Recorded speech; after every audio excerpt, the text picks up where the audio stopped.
요한복음 12장 27절부터 36절을 가지고 말씀을 드리겠습니다. 코로나 예절 한번 따라해 보시렵니까? 코로나 예절. 사람 사이의 거리를 2m 정도 두고 말을 하실 때는 땅을 보고 한다. 원래는 얼굴을 쳐다보고 해야 되지만 침이 튀지 않기 위해서 땅을 쳐다보고 말을 하고 외면하듯이 그렇게 해야 좋습니다. 예배당에서도 최대한 거리를 떨어져서 앉아야 됩니다. 만약의 경우를 대비해야 됩니다. 대구에 병상과 방호복과 장비가 부족하다 그러는데 이런 부족한 것들을 주십사고 간구하고 있습니다. 빨리 채워지기를 바랍니다. 코로나19 확진자 수는 어제까지 7,041명이지만 매일 발생하는 확진자 수가 줄어가고 있습니다. 참으로 다행입니다. 신천지 확진자 수가 이제 거의 다 나온 것 같습니다. 문제는 지역사회 감염입니다. 긴장을 늦추어서는 안 됩니다. 격리 규정을 지켜야 병이 확산되지 않습니다. 요양병원이나 또 집단이 생활하는 그런 시설에 방문하지 말아야 됩니다. 감기기가 있을 때는 1339로 전화해서 일반 병원이나 선별진료소 어디든 가라는 곳으로 가야 합니다. 감기, 독감, 폐렴은 제가 즐겨 걸렸던 질환입니다. 이 세 가지는 정상과 감염 경로가 비슷합니다. 감기는 그냥 낫기도 합니다. 그런데 독감이나 폐렴은 병원 치료를 받아야 됩니다. 병원 치료를 받지 않으면 사망하기도 합니다. 특히 노약자들에게 독감과 폐렴은 치명적입니다. 코로나19도 노약자들, 호흡기나 심장질환이 있는 분들에게는 저승사자와 같습니다. 이런 질환이 없는 분도 사망하기도 하는데 이런 질환이 있는 고령자는 조심해야 됩니다. 우리 동네 어떤 어르신은 요새 집 밖에 잘 안 나와요. 걸리면 돌아가시기 쉬우니까 말이죠.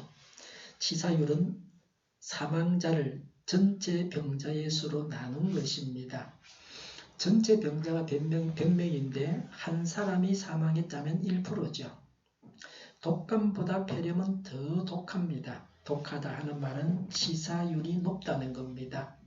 폐렴 환자는 병원에서 폐렴 치료를 받지 않으면 사망합니다. 몇 년 전 신문에서 봤는데 20대 군인이 폐렴에 걸려서 사망을 했습니다. 감기 치료만 해서 그랬던 겁니다. 어떤 분은 동네 병원에 갔는데 여러 번 가도 감기가 낫지를 않았습니다. 그래서 다른 병원에 갔더니 폐렴이라고 이대로 감기약만 먹고 있으면 죽는다고 해서 입원을 했습니다. 저는 폐렴에 여러 번 걸렸습니다. 30대 때부터 몇 번 폐렴에 걸렸습니다. 옛날에 걸렸던 거는 몰라요. 병원에 안 가봤으니까.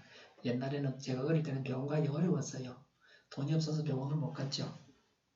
다행한 것은 매번 의사를 잘 만나서 폐렴 치료를 받아서 입원을 하지 않고 매번 고쳤습니다.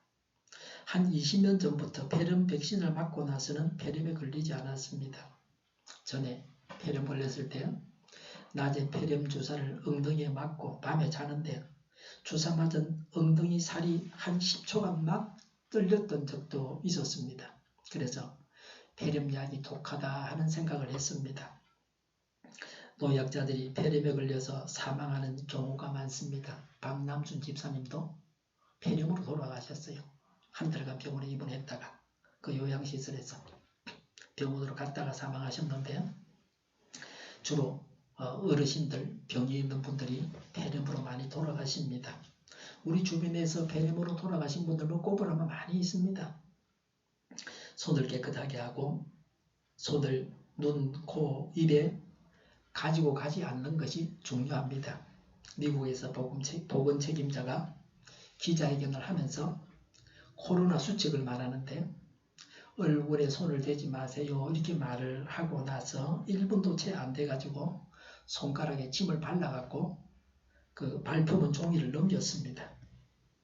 오늘도 보니까 찬송가 성경 찾을 때 침 발라가 넘기는 분이 있는데 안 바르는 게 좋습니다.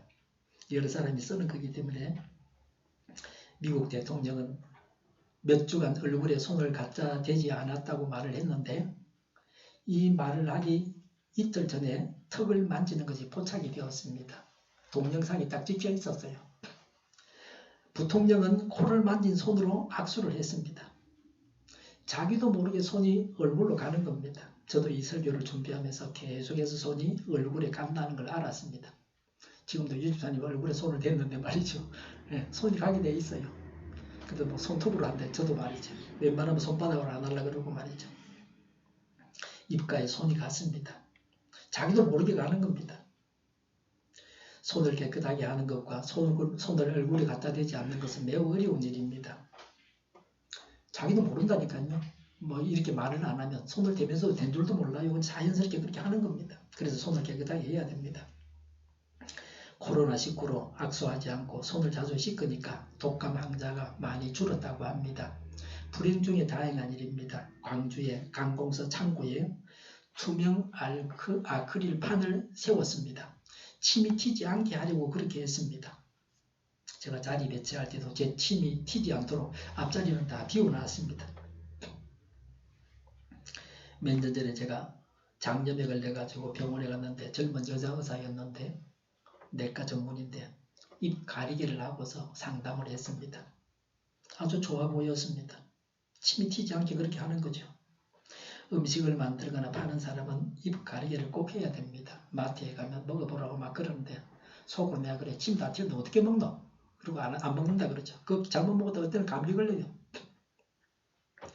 뷔페 식당에서 일하는 분이 음식을 가지러 오는 사람들을 가만히 봤더니 한 사람의 코에서 콧물이 뚝 떨어져서 음식이 떨어지더라는 거예요. 그래가지고 그 위에다가 음식 가리개를 했다는 겁니다. 차려놓은 음식의 접시를 가지고 와서 음식을 담습니다. 사람들이 줄을 서 있습니다. 그런 자리에서 음식을 쳐다보면서 말을 하는 사람이 있습니다. 이게 습관이 되어 있어요. 침이 튀게 되어 있죠. 음식을 보면 막 입에 침이 생기잖아요. 전에 어른들이 음식 앞에서 말을 하지 말라고 했습니다. 맞는 말입니다. 자기 손으로 음식을 집어서 남에게 주는 건 나쁩니다. 꼭 손으로 집어야 한다면 먹을 사람이 자기 손으로 집어서 먹게 해야 됩니다. 포장된 거는 그래도 괜찮은데 포장도 되지 않은 걸 막 더러운 손으로 집어서 주면 되겠습니까? 내 손 깨끗하다고요? 깨끗한 손이 어디 있습니까? 다 오만 거 만지는데요. 우한에서 사용하는 지폐를 수거해가지고 태웠다는 기사를 봤습니다. 소독해서 사용하는 것보다 새로 만드는 것이 더 나았던 것 같습니다. 돈이 더럽습니다. 돈을 만졌으면 손을 씻어야 됩니다. 제가 한 곳에 밥을 먹으러 왔는데 제가 돈을 내니까 그 손으로 거기는 카드 결제가 안 되는 곳이라요. 손으로 돈을 받고 나서 그 손으로 씻지도 않고 밥을 퍼는데 밥알이 옆으로 좀 나오니까 그 손으로 밥알을 밀어넣고 이렇게 다부거리가 주는 거예요. 그냥 줘도 되는데 그걸 말이죠. 그 다음 그 적당 이제 더는 안 갑니다. 한 번 먹으면 되지 또 먹을 필요가 뭐 있어요. 코로나 바이러스가 돈에 묻어 있습니다. 결제하면서 신용카드를 주고 결제가 끝나면 받아오죠. 그 신용카드도 깨끗하지 않다는 겁니다. 신문에 그렇게 났어요. 저보다 더 하더만요. 여러 사람이 사용하는 볼펜, 동사무소 같은 데 가면 있죠. 그것도 쓰지 말아야 됩니다. 선별진료소에 여러 사람이 대기하고 있고 볼펜 한 개를 가지고 여러 사람이 적고 있었습니다. 그렇게 하다가 감염되는 겁니다. 선별진료소 갔다가 몇 번 가면 그냥 음성도 양성이 되게 돼 있어요. 감염이 되니까. 옆에서 어떤 사람이 기침을 심하게 하니까 다른 사람들이 저분 먼저 들어가게 해야 되겠다고 말을 걸읍니다. 자기 차에서 기다리게 하고 폰으로 연락해서 들어오게 해야 됩니다. 요새는 자동차를 탄 채로 검사를 받는 거, 그래서 아주 잘하는 겁니다. 법무부에서 자가 격리자에게 등기우편을 보냈습니다. 집배원들은 수신인이 자가 격리자라는 것을 알지도 못했습니다. 등기를 받을 때 어떡합니까? 단말기에다가 그 단말기에 달려있는 펜을 가지고 적지 않습니까? 여러 사람이 만지는 겁니다.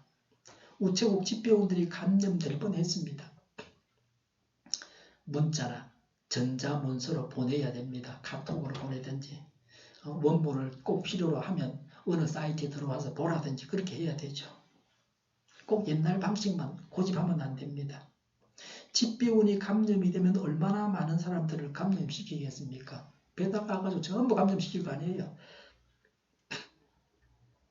집배원 중에 확진자가 나오면 우편물이 배달되지 않을 겁니다. 우체국이 폐쇄될 겁니다. 목사님들 친목 모임이 교역자 회인데 지난 주간에 총회로 모이기로 했다가 취소했습니다. 단체 카톡방을 만들어서 다음 회장을 뽑았습니다. 만나지 말고 스마트폰으로 해결해야 됩니다. 악수는 서양에서 온 비위생적인 문화입니다. 미개한 문화라 그렇게 말할 수 있습니다. 비위생적이고 미개하다. 주먹치기보다는 팔꿈치 치기가 더 좋습니다. 이런 위생에 철저해야 됩니다. 그래야 감기, 독감, 폐렴으로부터 안전합니다. 코로나19 이후에도 지독한 전염병이 또 생길 수 있습니다. 늘 위생적인 문화를 가져야 됩니다. 한의사들이 대구에서 코로나19 환자를 돌보겠다고 하는데 양의에서는 의사로서는 받아들여줄 수가 없다라고 했습니다. 세균성 질환은 양의가 잘합니다. 저는 우리나라 전통의학인 자연의학을 좋아합니다. 그런데 자연의학을 하는 분들 중에는 백신을 맞을 필요가 없다는 분들도 있습니다. 저는 전혀 다르게 생각합니다. 양의에서 하는 독감 백신과 폐렴 백신은 꼭 맞아야 됩니다. 코로나19도 치료제와 백신만 나오면 쉽게 퇴치할 수 있습니다. 코로나19나 감기나 다 바이러스에 의한 질환입니다. 감기 바이러스가 종류가 너무 많아서 감기는 치료제가 따로 없습니다. 그냥 증상만 완화시키는 치료를 합니다. 코로나19는 쉽게 변종이 나와서 치료제와 백신을 만드는데 어려움이 있겠다는 생각을 제 혼자 하고 있습니다. 27절에 지금 내 마음이 괴로우니 무슨 말을 하여야 할까? 아버지 이 시간을 벗어나게 하여 주십시오 하고 말할까? 아니다. 나는 바로 이 일 때문에 이때에 왔다고 하셨습니다. 예수님께서 십자가를 지시는 일을 두고 하신 말씀입니다. 예수님은 괴롭다고 하셨습니다. 예수님은 인간적으로 십자가를 눈앞에 두고서 괴로워하셨습니다. 이것이 예수님이 당한 현실이 주는 감정이었습니다. 이 시간을 벗어나게 해 주십사고 할까라고 하셨습니다. 오만 생각이 다 드셨습니다. 벗어나고 도피하고 싶다는 생각입니다. 일순간의 주저나 결단이 아니고 생각이 들었다는 겁니다. 27절에 아니다라고 했습니다. 신적 의지로 하나님의 뜻에 순종하셨습니다. 그러나 바로 예수님은 십자가를 지시는 일 때문에 오셨다고 하셨습니다. 십자가를 져야 되고 십자가를 지겠다고 하셨습니다. 흔들리지 않으셨습니다. 많은 생각 중에서 선택하셔야 할 것이 무엇인지를 알고 결정을 하시고 흔들리지 아니하셨습니다. 사명을 확신하면서 인간적인 연약함을 압도해 버리셨습니다. 예수님은 영광을 받으시고서도 그 다음에 올 고난을 준비하고 계셨습니다. 소인들은 지금 당하는 일만 봅니다. 특히 그 큰 고통을 당할 때 앞일은 도무지 생각도 못합니다. 예수님은 그 다음 일을 보셨습니다. 하루살이 같은 인생은 지금만 생각합니다. 그 다음은 어떤 일이 있을지를 예견하고 준비해야 합니다. 우리는 내일을 잘 준비하고 있습니까? 지금 하루하루 사는 것에만 관심을 두지 말고 영원한 세상을 바라봐야 합니다. 28절에 아버지의 이름을 영광스럽게 드러내십시오라고 했습니다. 성부를 영광스럽게 드러내시라는 예수님의 간구입니다. 사람의 영광을 드러내지 말고 하나님의 영광을 드러내야 됩니다. 사람이 우상이 되면 안 됩니다. 영광은 하나님께 돌려야 됩니다. 하나님의 영광을 드러내야 합니다. 그러면 하나님께서 우리를 높여주십니다. 예수님께서 십자가를 지심으로 아버지와 자신께는 영광, 인간에게는 영생을 주십니다. 22절에 그때에 하늘에서 소리가 들려왔다. 내가 이미 영광되게 하였고 앞으로도 영광되게 하겠다고 하셨습니다. 하나님을 영광되게 하셨고 앞으로도 그렇게 하겠다고 하셨습니다. 항상 하나님께 영광을 돌리는 것이 만고불변의 진리입니다. 23절에 인자가 영광을 받을 때가 왔다고 했습니다. 예수님 자신이 십자가를 지실 때가 왔다고 하셨습니다.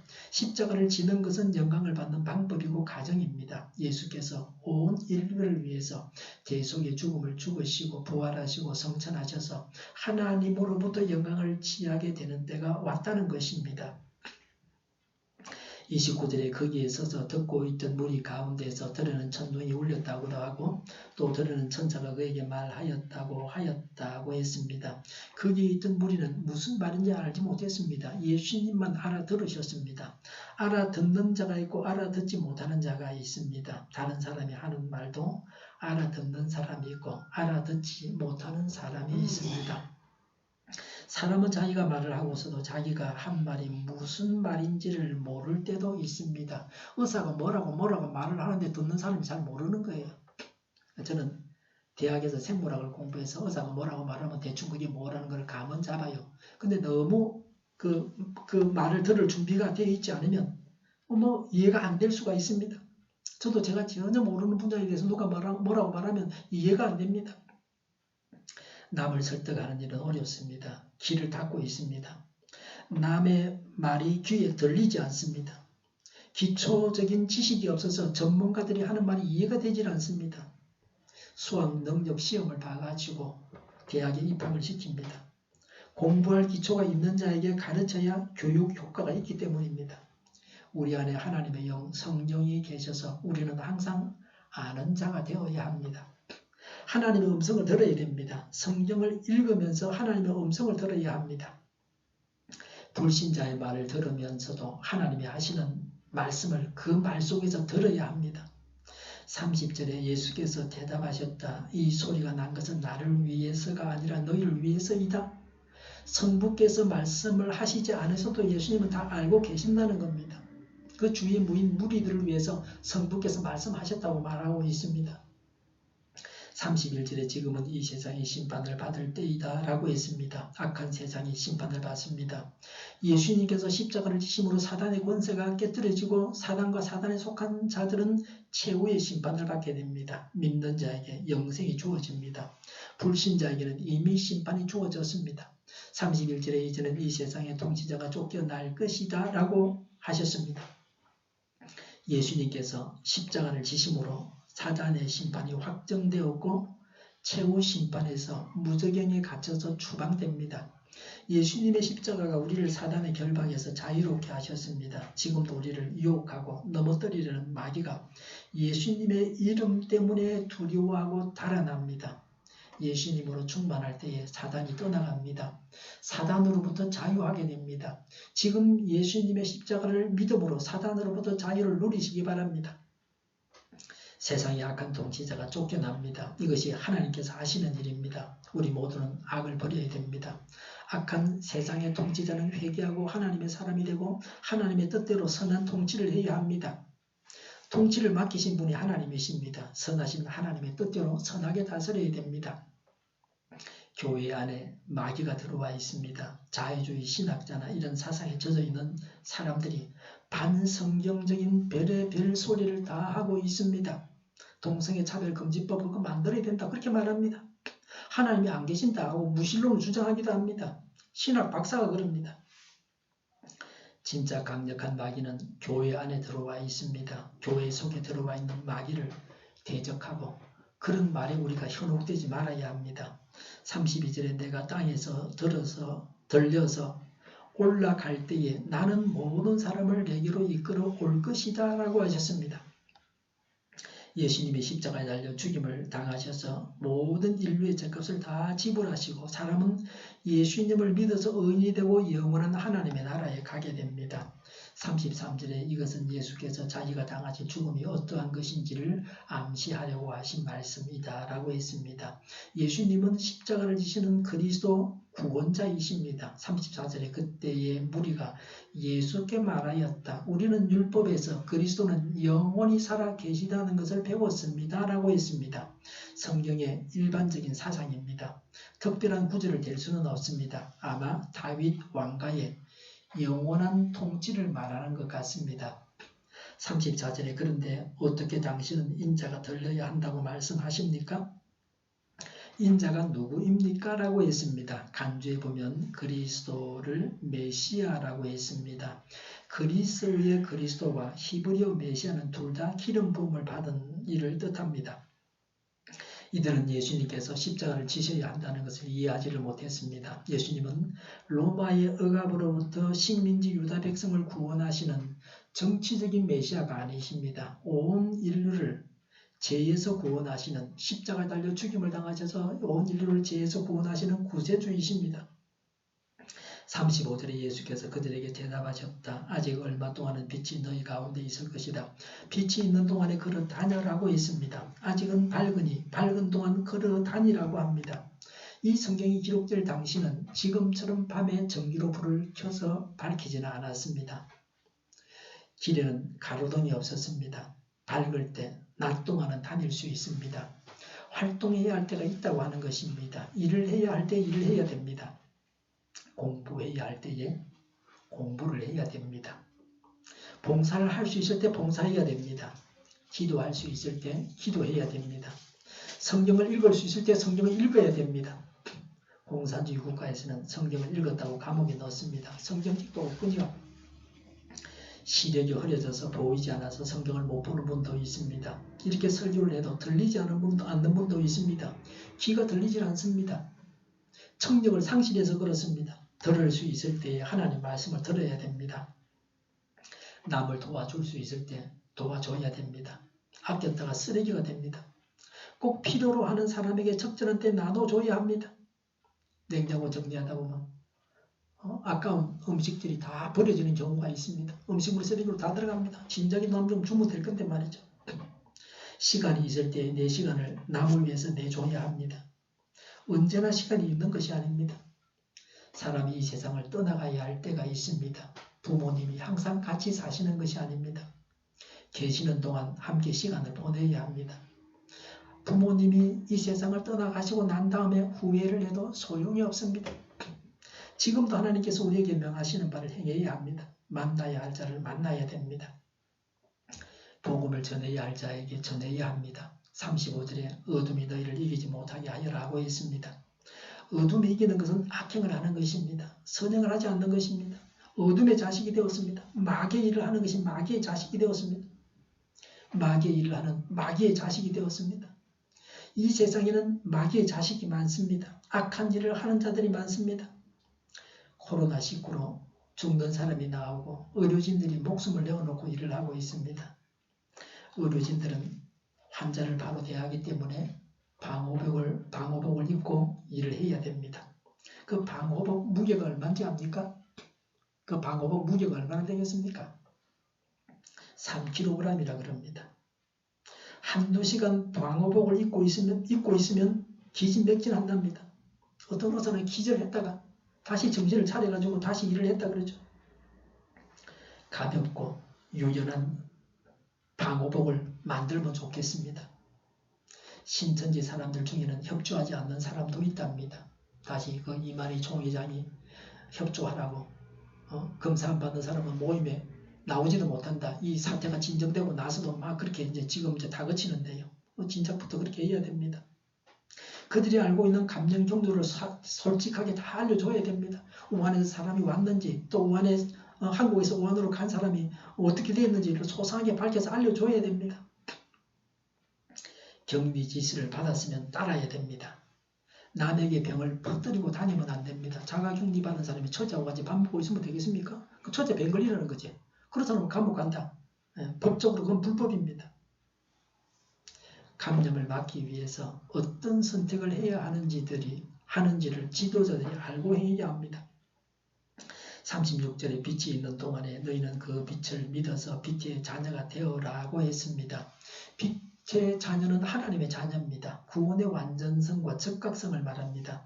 예수 믿으면 하나님의 자녀가 됩니다. 빛의 일, 하나님의 일을 해야 됩니다. 우리가 무슨 일로 바쁩니까? 하나님의 일로 바빠야 됩니다. 35절에 어둠 속을 다니는 사람은 자기가 어디로 가는지를 모른다고 했습니다. 어둠 속을 다니는 자, 마귀에게 속한 자입니다. 하나님의 뜻대로 살지 않는 자입니다. 이런 자는 자기가 어디로 와서 어디로 가는지를 모른다고 했습니다. 어떤 분이 우리 동네 분인데 그럽니다. 코로나19는 막아내지 못하고 전 세계에 다 퍼지게 되어 있다고 합니다. 워낙 전염이 잘 되어서 저도 틀린 말은 아니라고 그렇게 생각이 듭니다. 이태리나 이란의 경우를 보면 그렇게 될 가능성이 있습니다. 이태리에서 전 유럽으로 번지고 있습니다. 우리나라는 그래도 다행한 것은 빠른 진단으로 매일 많은 사람들을 검사하고 있습니다. 세계 제일입니다. 미국, 일본, 중국 다 엉터리입니다. 제대로 검사를 못합니다. 우리만큼 신속하게 못합니다. 적어도 우리보다 20배나 30배 정도 속도의 차이가 날 겁니다. 우리나라는 하루에 14,000명까지 검사했습니다. 일본은 400명 했다 그러던가요? 하루에. 진단 키트는 수출한다 그럽니다. 국산을. 검사해야 될 사람들을 다 검사하고 감염 경로를 파악하게 되면 코로나19를 대체할 수 있습니다. 어디서 와서 어디로 가는지를 모르기 때문에 지옥에 가는 겁니다. 어디로 가는지도 모르고 천국에 가게 되는 사람은 없을 겁니다. 아마도 저도 보기 내가 천국에 왔네? 그런 사람은 없을 겁니다. 지금 북한도 뭐 난리가 났다는 그런 소문이 있습니다. 정식 언론에 난 건 아니고요. 사람들이 마스크를 사려고 몇 시간 줄을 서는데 마스크를 사재기 위해서 돈을 버는 사람도 있습니다. 어디로 가는지 모르는 악인들은 남은 죽어도 나는 돈을 벌어야 되겠다고 사재기를 합니다. 제가 몇 년 전에 1,000원에 2개 마스크 판다 그랬죠? 얼마 전에 그 마스크 지금도 살 수 있냐고 연락이 왔어요. 제가 거기다 제 블로그에다가 판매 종료 이렇게 적어놨어요. 얼마나 다급하면 그랬겠어요. 종종 제 주변에 있는 사람들이 저한테 마스크 없냐고 물어요. 저는 요새도 마스크 안 쓰고 다니잖아요. 이럴 때 마스크를 내라도 안 써야 되지. 대구 사람을 주고 말이지. 예? 아크릴판도 강주에 먼저 하지 말고 대구에 먼저 해야지. 할 것 같으면 말이지. 제 생각입니다. 뭐 애국은 못해도 조금이라도 보탬이 되게 하려면 좀 도움이 되게 살아야 됩니다. 무조건 가서 그냥 머리 뒤를 밀고 그냥 줄을 서갖고 그냥 마스크 받으려고 그래 하면 안 됩니다. 모르기 때문에 헛된 일을 하는 것입니다.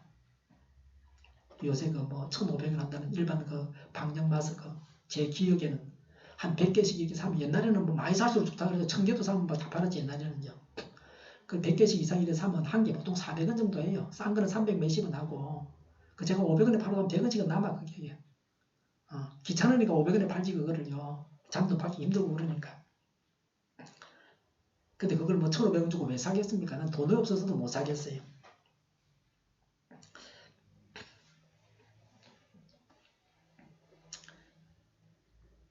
어디로 가는지 모르는 악인들은 남은 죽으라 나는 돈을 벌겠다고 사재기를 합니다. 모르기 때문에 헛된 일을 하는 겁니다. 어리석은 부자가 먹을 것을 가득 창고에 넣어두고 내 영혼아 먹고 마시자고 합니다. 부유해야 천국에 가고 행복하다고 착각하는 겁니다. 돈이 행복을 주는 것이 아닙니다. 돈이 천국에 가게 하는 것이 아닙니다. 천국 백성은 돈을 제대로 사용할 줄을 압니다. 돈을 버는 데 있어서도 천국 백성은 정당한 방법만 사용합니다.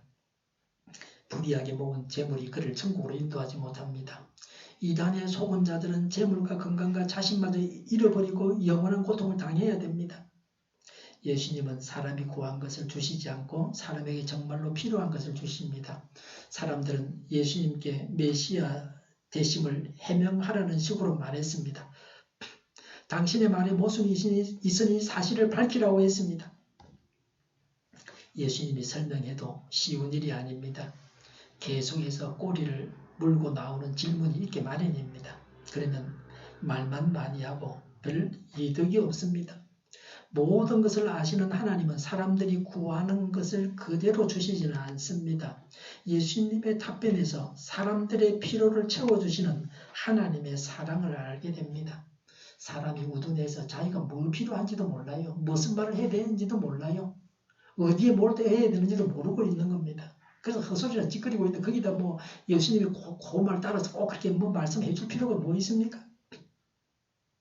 36절에 이 말씀을 하신 뒤에 예수께서는 그들을 떠나서 몸을 숨기셨다고 했습니다. 하나님의 때까지 살아계시기 위해서 예수님은 몸을 숨기셨습니다. 예수님은 육신적으로는 언젠가는 이 세상을 떠나가셔야 합니다. 요새 교회가 모여야 하느냐 하는 질문을 합니다. 주일에 모이지 않고 영상으로 예배를 드리는 교회가 있고 주일에 모여서 예배를 드리는 교회가 있습니다. 감염의 위험이 있으면 모이지 말아야 됩니다. 실내에서 여러 사람이 마스크도 안 하고 있는 것은 위험한 일입니다. 제가 예배 드리기 전에 어제도 환기했고 오늘도 하고 마치면 또 할 겁니다. 자주 환기해야 됩니다. 스마트폰이나 노트북이나 컴퓨터를 보고 예배를 드리면 됩니다. 우리 교회는 주일 예배와 새벽 기도의 설교를 유튜브에 올려서 보게 하고 있습니다.